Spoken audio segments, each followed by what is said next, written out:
Hey everyone, it's Fox from gurufoxx here. Hello, yes, it's been a while. It has been indeed quite a while since I've got my butt in this chair and my entire body back to the bench to do any kind of work. Yes, apologies, it's been a while. I have been absent, but I am back, and I am back filming. Yes, big project, big massive project. I thought, new year, best way to motivate myself to get back at the bench and do something new, because I was getting a bit stale. I was getting a bit... Best way to do it is to just go balls out crazy and do something big. And I am. I'm going to be doing something massive. I'm going to be doing something massive, exciting, the likes of which you've never seen before. It will be, in fact, the biggest thing I have ever done. Well, not biggest. I mean, not... The Master Chief was 3 foot tall. He's tall. But in terms of volume and largeness... not tallness, but everything else, this will be the biggest thing ever, because I'm going to be painting, yes, the Ghost from Star Wars Rebels. Look at that. Yes, we're going to be painting the Ghost. We're going to make it realistic. It's going to go from looking like a crappy little toy to looking like a proper grown-up studio model fit for filming, with weathering and repainting and details and decals and figures and everything. Oh, it's going to be ages and ages to do.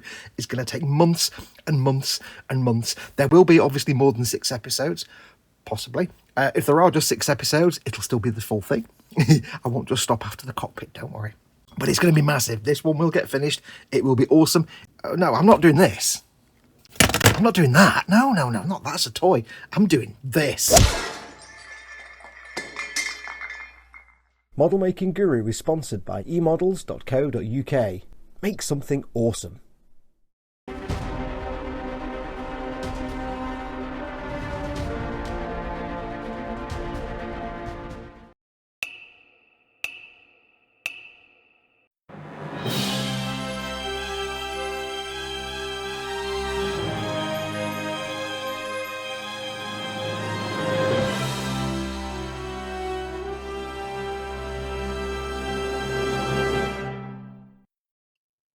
Hello everyone, yes, it's Fox here, and as you can see, we're not making that little tiny one. We're making the full, enormous, fantastic, huge Haslab's The Ghost, one of their special projects where they put it out to crowdfunding and enough people back it, they make a limited run, and that's it, done.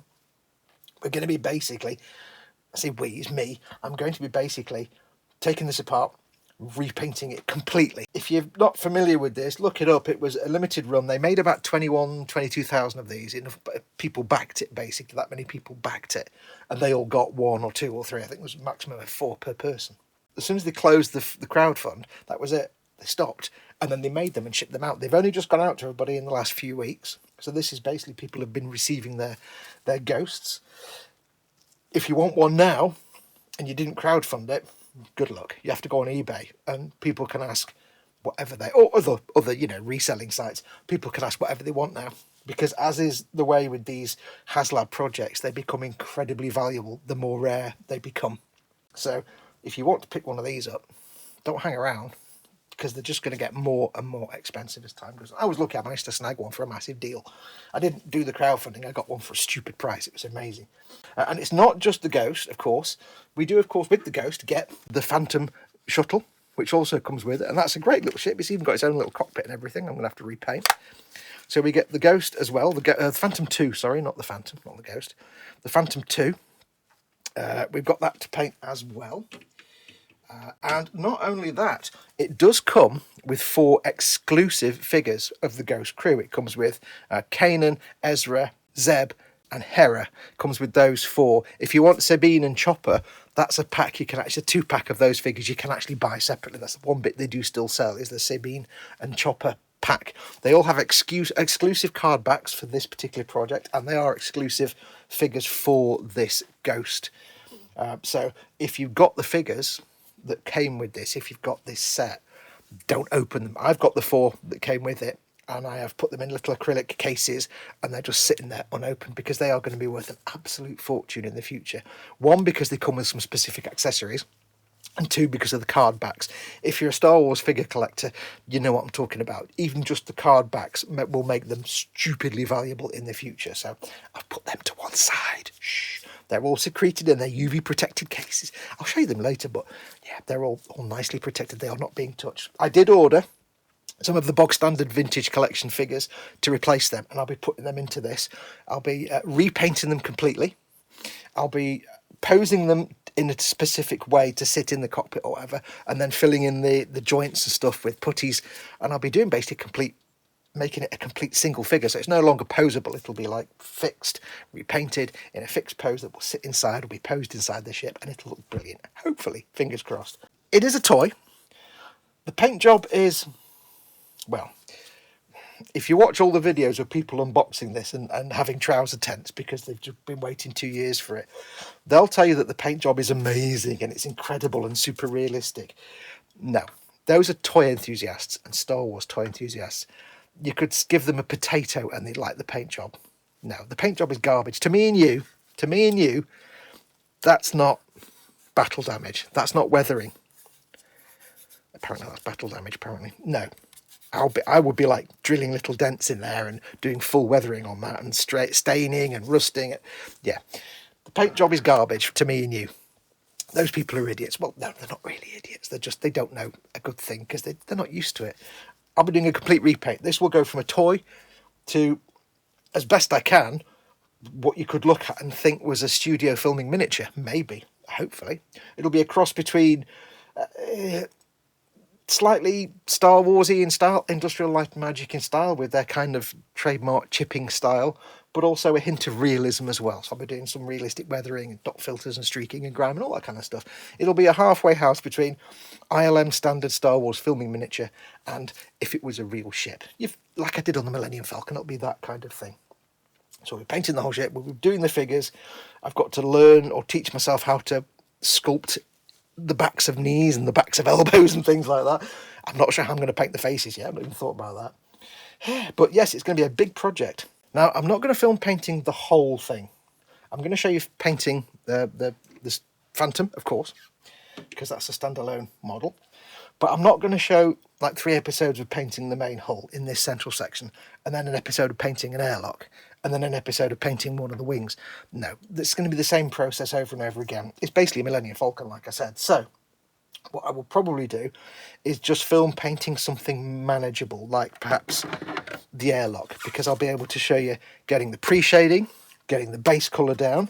I'll be able to show you masking off to paint the panels. I'll be able to show you the chipping effects, any streaking and grime and weathering I'll do. It all applies to these. So I'll probably just film one of those or one of these. Let's get the other one. One of these. Have you got marks on them? No, they're all a bit bland.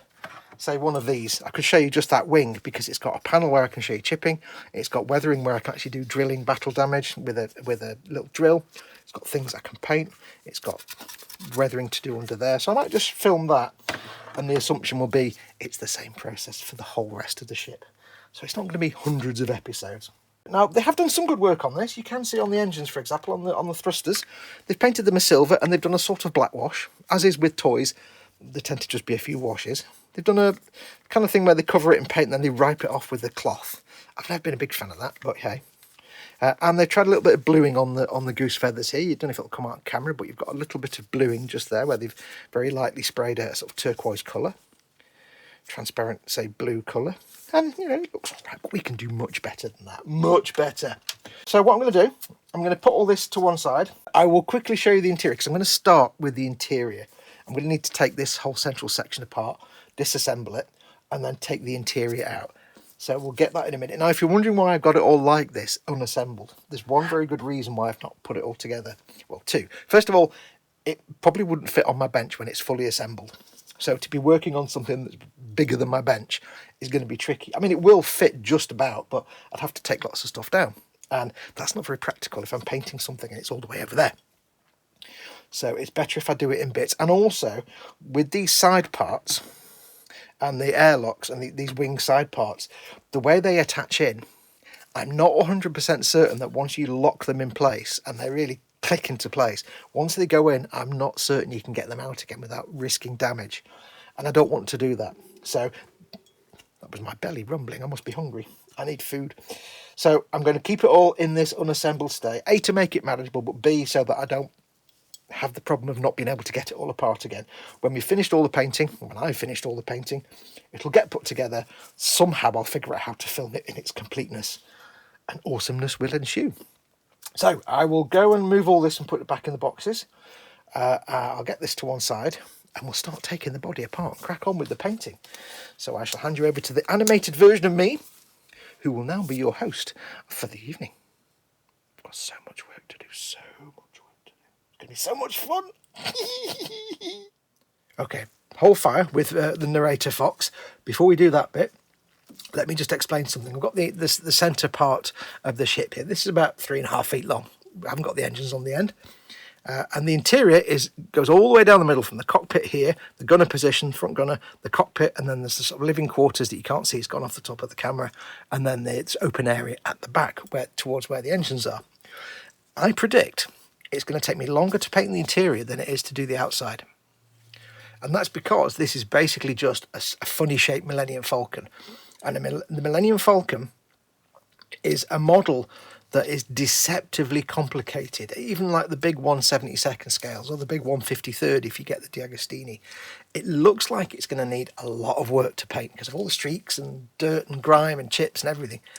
No, it's actually not that hard. You get a primer coat, pre-shade, base colour, colour panels, chipping, dot filter, streaking, other bits of weathering, done. Decals, of course, in there somewhere as well. Done. That's it. Painting the Millennium Falcon, as I said in my Millennium Falcon build, link in the description below, is probably one of the easiest models I've ever painted. I've painted quite a few of them now, and it's one of the easiest projects because once you've done the interior, the exterior is just basically flat colours with some weathering on. It's really quite good fun because you can turn your brain off. So I get the feeling that although it's going to be a long job regardless, there's a lot of acreage here for me to pre-shade and chip and everything else. I think the pre-shading part is going to be the most involved on the whole because there's so many details I need to pre-shade. But once that's done, the longest part of this build I think is going to be, or the paint job is going to be, the interior because there's so much to do in there.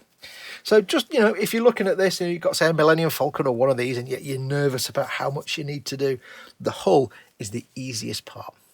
If you ever want to find out for yourself, go and get a cheap, crappy Revell Millennium Falcon kit. They're like 10 quid or something. They're absolute garbage, but they're a great test pick. Get one of them, follow my Millennium Falcon build, and follow the steps I do. You'll realise it's not that long a paint job. Right, so this is the centre part. We shall take the canopy off. Now, I did plan on taking the clear part out. Let's just move this out of the way. Taking the clear part out and just painting the plastic frame, and then maybe giving the interior a slightly different colour, like a darker colour or something like that. I'm not sure what colour the inside is. The problem is they've glued the clear part to the frame. You can see little splobs of glue on the inside of the frame here. Now, I'm very impressed that they managed to make sure the glue didn't go outside the lines. The glue didn't splond over onto the clear bits. If me or you had done that, we'd have glue everywhere sticking out. It'd be a nightmare. And I'm not really too keen to pop this clear part out because it's glued all the way along there and across here and under the same on that one. And I'm not going to take that risk because if I pop that out, I'll either break it, or if I don't break it, I'll never get it back in again in a neat and tidy way without glue coming out from under the clear bits. So I'm going to bite the bullet there. I'm going to have to mask off all the clear parts on the outside and paint the frame. For the inside, unfortunately, I can't do anything. I can't paint the inner frame because I can't get to it. It's behind the clear plastic. So, yeah, the only bit I can do with any mild piece of confidence is this bit here, which you'll see there's all the raised detail because it's like the interior of the ship. So there's like little control buttons and panels, and there's padded panels here. They are thankfully behind a little lip that goes along there, down there and round. So I can mask that off here and just paint that. Give it a light sand, give it some key, and then paint this bit. So although I'm going to prime and paint this piece here to match the rest of the interior cockpit, everything else will just be this colour, this plastic colour, because I can't paint inside here. So that's a bit disappointing. I'm a bit gutted by that, but hey. Then we have, I'm going to have to move the camera so you can see. Then we have on here, we have this centrepiece. I'll do you a close-up of the cockpit. We've got the cockpit here. This centrepiece then comes off. I've got to find, look at, you get all this detail on the inside of it. Look at that. I'm going to be painting and detailing all of that, and yet you're not going to see any of that. Once this goes back on, that just disappears. But isn't it beautiful? Look at that. Right, so that can go over there. So we have all the interior of the ship here. And again, I'll give you a proper look, but here we've got the cockpit. Here we have the sort of the sleeping quarters. It's kind of condensed from the real thing. You only get 4 beds, not or 3 beds. You don't get all the rooms. And then at the back, and this is the tricky one to get off. There may be swearing. There we go. That was easier than I thought. Again, on the inside, you have lots of sculpting. Now, I don't understand why they've used this sort of marbly, shiny blue plastic for this bit, because this is where the Phantom, the Ghost, no, the Phantom, God, I got the names wrong. This is where the Phantom 2 sits, here. And I think on the model, on the CGI models of the ship, this is just a dark grey colour. Why they've used this horrible metallic blue, I do not know. It's horrible. It's just minging. It's horrible. It's marbled. It's ugh. So that's going to be completely repainted. So, but yeah, look at the detail. Stuff you'll never see. But you've got little ceiling fans and all the fun bits. Anyway, that's that bit. So now you can see the interior. Let me move the camera and you can have a proper look. Okay, so we start off with the front gunner's position. And it's got this lovely rotating gunner chair there. It's got tilting backwards and forwards. And you've got turny for the yoke. And you've even got moving foot pedals. Because as in everything in this model, it has to account for different size figures. You know, Ezra's figure is slightly smaller than Kanan's. And all of them are really small compared to Zeb, who's massive. So you've got to be able to adjust anything that anybody's going to sit in. So you've got this lovely rotating chair. Lots of detail on the floor and the walls. I can be painting lots of these. Don't kind of question where this door goes, because, yeah, it just kind of goes into nothing, because right behind that door is the feet of the pilot and co-pilot, so we don't ask about that. But that's the front gunner's position. Then we move on to the cockpit, and as you can see, there's loads of stuff going on here. There's so much happening here. It's going to be great fun to paint. Lots of detail, all the little bits and bobs and greebles on the wall, control panels and machinery and dials and buttons. Beautiful tampo printing, I assume, for things like the little readouts and the displays. You can see one there. They do pose for me, actually, a little bit of a challenge. I wasn't sure what I was going to do with those, because my option was either to just paint over them, but then how do I get those displays back? There's no decals for this, you know, it's not a model kit, it's a toy. I could take pictures and scan them and make decals, but I don't have any way to make decals, and they wouldn't be as nice and crisp, because these are really, really nice. So in the end, I decided to go old school. What I'm going to be doing with all these little displays and readouts and things like that, and screens and stuff, I'm simply going to liquid mask over them. They've all got sort of frames around them. So what I can do is liquid mask over them, which will protect the printed area. It'll cover up a little bit of the rim around the edge, but that's fine. Do all the painting, get all that done. When I'm finished, I can then take all that liquid mask off. The display screens will be perfectly clean and unpainted. And then I can just hand paint all the edges around the screens. They've all got like rims around the edge, which means I can then hand paint around them, maybe a different colour just to make it pop. And they'll look like beautifully printed, clean screens with information. And then what I might do, just to take it one step further, I'll think about it, but I might use a little bit of resin and drop it in just to make it look like glass rather than just printed flat matte surface. But we'll think about that. But that's how I'm going to do it. I'm going to mask them off and then do all the painting, and then they'll all be preserved, so I don't need to repaint any of the display screens. But we have 4 seats here, pilot and co-pilot, and the 2 passengers. We have a little passage down into the loading bay, which is down under there, although that front gunner's door mysteriously goes nowhere. The ladder does go down to the loading bay, which there's a door on the front. There's a hatch on the front you can open and see into the loading bay for play purposes. You know, it's there. So we're going to try and get that out. There's loads of greeble details. I'm going to have great fun painting in there. I'm assuming, of course, I can get the interior out. Then we move on to the living area. Next up are the crew quarters, and there's nothing really to report too much here. It's fairly Spartan, basic rooms. You've got 3 bunks. You've got Hera's bunk here, the captain's quarters, and on that side you've got a double bunk for Zeb and Ezra. No bunk for Sabine though, but then again, you don't get Sabine with the toy. It's not part of it. You have to buy her and Chopper separately, so yeah. But they did have to make concessions for space, otherwise this would be twice as big. That's why you don't get a cargo bay, because it would be enormous, and then it would cost you billions of pounds. So I don't mind they've made a few concessions to basically make a fun playset. But you get the Hera's bunk over here and that bunk over there. There's nothing really to write home about here, other than, as you can see in the captain's quarters here, there's designs printed on the walls. Thanks for that. Not stickers, printed, like Tampo printed onto the walls. I can't do much with those. I can't repaint them by hand because they're complex geometrical designs.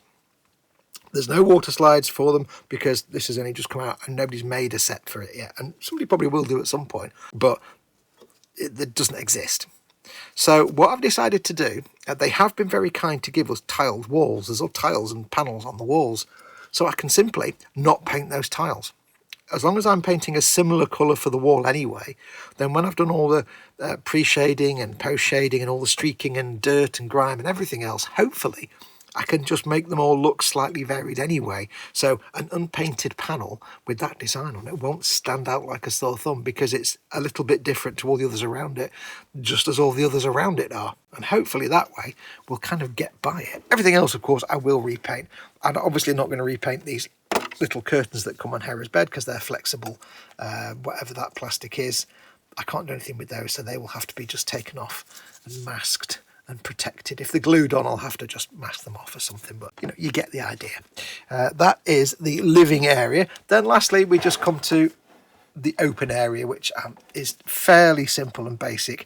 Nice open area. You get accessories, you get a picnic table and stuff like that. There is a idiotic table to go around the curvy seat here. None of these doors open. There's a kitchen area there. There's nothing really too much to phone home about here. A few greebles and some floor panels. So most of this will be just like shading the floor panels and things like that. A bit of leather work perhaps on the seat cushions. But other than that, there's not a great deal to report there. It's fairly basic. Thankfully, all these things, like you can see on these pieces, I don't know if you can see it really, but around these open panels of greebles, there's yellow lines, but they're raised detail, which is easy to brush paint. These stripes here, it's all raised. I can paint that. I'll have to hand paint these stripes on here, but it's not a major ask. So yeah, there's nothing massive to report here. It's fairly simple in that area.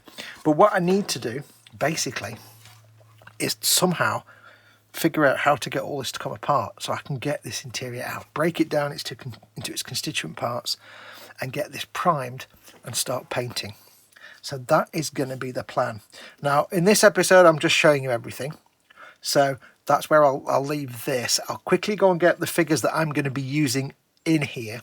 I'm not using the ones that came with it, so I'll go and get those and I'll show you those and then we'll call it a day. And in the next episode, I'll get started on the disassembly and the painting of the interior. But let me go and get the figures and I'll show you the ones I'm using. Right, so when I was planning this build, I had to think about the figures. I knew from the start that there was no way on earth I was going to use the figures that come with the Ghost. As I said before, it's a limited run of 20-odd thousand units. The 4 figures that come with it, Ezra, Hera, Kanan and Zeb, they are exclusive to the Ghost. In their card backing and the accessories they come with, they're not released anywhere else. So you can only get them if you bought the Ghost or if you buy it secondhand or buy them secondhand on eBay. And they are so rare already that if you go on eBay or somewhere else and buy a Ghost with the 4 figures, half of the price you pay will actually be the figures. That's how crazy it is. They're going to be worth a fortune. So my figures are all packaged away in that acrylic case, like I said, preserved for the future. I'm not touching them. No. So I needed to get some other figures and I had a choice. I went and bought a whole bunch of figures. I may have got 1 or 2 just to give myself a choice because there's 1 or 2 available. Difficult choices. Yeah, I had a basic choice. There's loads of different figures available. They come in 2 flavours effectively. There's the Vintage Collection, which are realistic and extra jointed, and then there's the kiddies play versions, which are quite simple and basic. And I'll give you an example here. I wasn't sure which way I was going to go. This is the season 1 figures. These are the released as part of the Force Awakens set. I don't know why we had to sully our Rebels folks with this drivel, this emo teenager rubbish. Yeah, those films don't exist. They just don't exist. But yes, for some reason they were promoted with the Force Awakens rubbish. So you had these very limited classic Star Wars figures, basically. Torso, 2 legs, 2 arms and a head. Joints at the shoulder, joints at the hips. That's your lot. Thanks for your money. And this was a set with Chopper and Zeb. And I had that choice. I could use them. Dirt cheap. Easy to repaint. Not a problem. Or I could go for the Vintage Collection, which were released a few years later. They're closer to the Season 4 versions of the characters. They're more realistic and they have more articulation. They have elbows, knees, ankles and a torso joint as well as the head and the neck. So these are a lot more poseable. And after some research, I decided to go with the realistic versions for 2 reasons. First of all, the figures that come with the Ghost are based on the actors that play the characters in the Season 1 of Ahsoka. So they're based on the live action actors and actresses. So they're quite realistic. Makes more sense if I use the slightly more realistic Vintage Collection figures. Secondly, he won't fit in any of the chairs or seats, and none of the other figures will because they've not got the bendy knees or the bendy elbows. They'll just sit there like chuds in funny positions in the chairs. So these guys, they're not going to fit. So out of these 2, I went for realistic Zeb. Next up we have, now this is an unusual one because I had a choice between, where's she gone? For Sabine, I had a choice between cartoony Sabine. As you can see, they're quite skinny, big nose, small chin. Seems to be the design for those characters. She looks nothing like the character on the art. You can see there, it's like there's no connection there. For some reason, she has that elbow at a jaunty angle permanently. No knee joints, no elbow joints. That's it. You wouldn't get her to sit in one of the seats. Or, now, this is not a Vintage Collection. This is the same edition as Chopper, and this is the edition that came with the Ghost. They have the specific mural backing card, and they're based on the live action versions of the actress and of Chopper. But these aren't stupidly rare, and they're not going to be stupidly valuable. Why? Because these 2 figures didn't come with the Ghost. They weren't exclusive to the Ghost. They're readily available on the Hasbro website. And on the Haslab's website, you can go and buy these. It comes as a 2-pack with these 2, Chopper and Sabine. So, in the big scheme of things, these aren't really worth that much. They do increase the value of the other 4 if you have the full set of 6. If you have the 4 exclusives plus these 2, it puts the value up even more. But you can easily go and buy these 2. So, I'm not too fussed about these being used. So, as I'm going for realistic, I'm going to use the realistic Sabine. Again, it's not worth that much, really. This isn't a limited edition collector's item, so. And I'm going to use this version of Chopper as well, because he's just more accurate to the one in Season 4 and the one in the live action. If I was painting the Ghost as the cartoony sort of animated series version, I'd probably go with the animated figures, but even then you still have the problem of not fitting in the seats because of the knees. So we'll stick with Chopper anyway. Now, somehow I ended up with 2 Choppers. I actually ended up with 2 Sabines and 3 Choppers, because I got 2 of these sets. So I've got one of each of these in a vinyl case with my other figures, slowly gathering value. I'm going to use these 2 for the build. This one I'm going to give away at some point. I'll do this as a giveaway and someone can have that. So I'll put that over to one side. So we've got our Sabine and our Chopper. For Kanan, I had the choice of, again, Season 1 Kanan, slightly childish, limited articulation, some kind of crappy toy that's meant to go with other figures. We don't care. Or the Vintage Collection Kanan, which is based on Season 4 and a lot more realistic. We're going for that. The one that comes with the Ghost has a more realistic face and also has the mask that he wears when he's blinded. It's got that in there as well, and an alternative blind face that you can put on top. You don't get that with this, but this is more like the Season 4 figure. But it's the articulation I need to get him in the chair. So we've got our Kanan. Ezra, I just went ahead and got the straight Ahsoka one. This isn't it is a Vintage Collection, but it's labelled as Ahsoka. But I got this one. It's based on the actor. It's slightly based on the actor that plays him. This shot from the TV show kind of doesn't look that much like the actor that plays him when you see him in the end. So this is loosely based on the actor a bit more. It's a bit closer to the Season 4. But other than that, again, it's just for the articulation. So I've gone for that one. So that's our figures. And last of all, Hera Syndulla, again, is the Ahsoka Vintage Collection figure. This is based on the actress that played her, but it's not the exclusive one for the ghost. It's very confusing. If you don't know about all this, I didn't know about any of this until I started reading it. I'm like, this is all very confusing. So yes, this is based on the actress that played her, which is closer to the season 4 version. Again, it's the articulation I want. So we've got all our crew for the ghost. I've got a load of crappy children's versions that I don't need, and I've got one leftover chopper that I will give away at some point as a prize for something.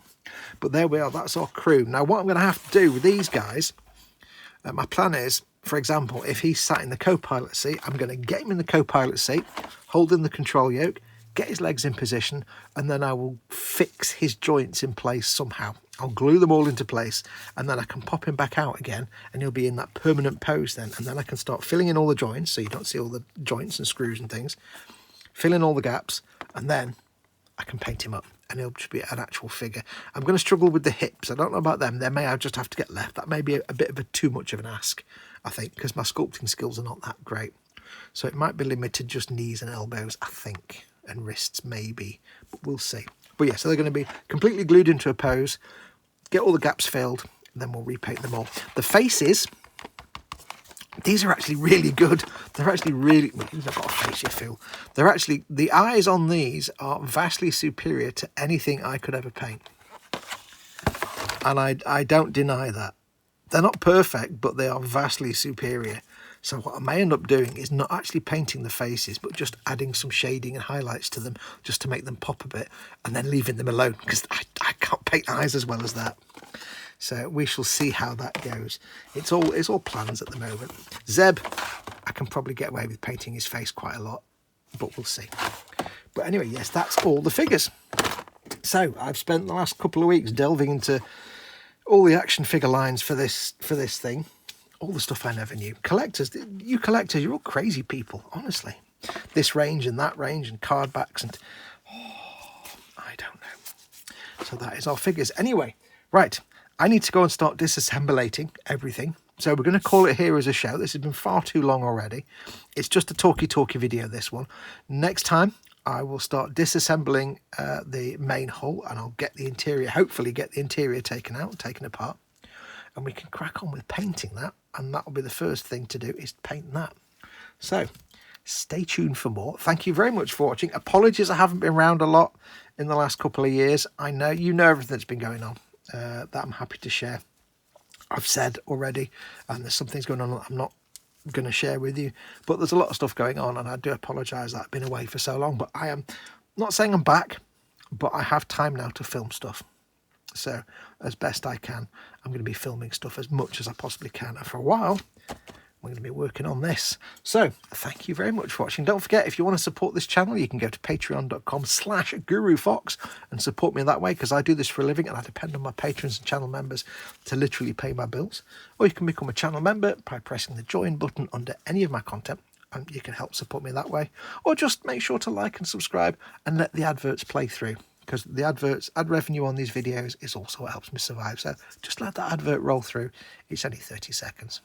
Anyway, thank you very much for watching. I'll be back with disassembly and painty. So take care of yourselves. Until next time, go make something awesome. Go be awesome. And until then, adios amoebas.